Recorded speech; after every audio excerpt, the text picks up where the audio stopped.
سب سے پہلے آپ کو خبر دیں، وزیر اعظم شہباز شریف نے امن و امان کی صورتحال پر اہم جائزہ اجلاس آج طلب کر لیا ہے۔ اجلاس آج شام وزیر اعظم ہاؤس میں ہوگا، جس میں وزارت داخلہ کے حکام وفاقی دارالحکومت سمیت ملک بھر کی سیکیورٹی پر بریفنگ کریں گے۔ مزید جانتے ہیں اسلام آباد کے چیف رپورٹر ثناء اللہ خان سے۔ جی ثناء اللہ خان صاحب، اپڈیٹ کیجیے گا۔ دیکھیں، اس اجلاس میں سول اور عسکری جو قیادت ہے وہ شرکت کرے گی، اور اجلاس میں مختلف جو اقدامات کیے جا رہے ہیں سیکورٹی کے حوالے سے، امن و امان کے حوالے سے، اس پہ بریف کیا جائے گا۔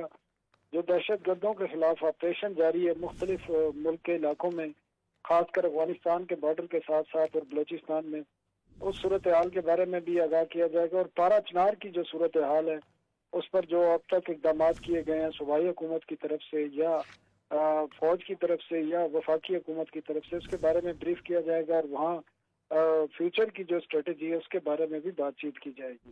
جی ثناء اللہ خان صاحب اپڈیٹ کرے تھے، آپ کا بہت شکریہ۔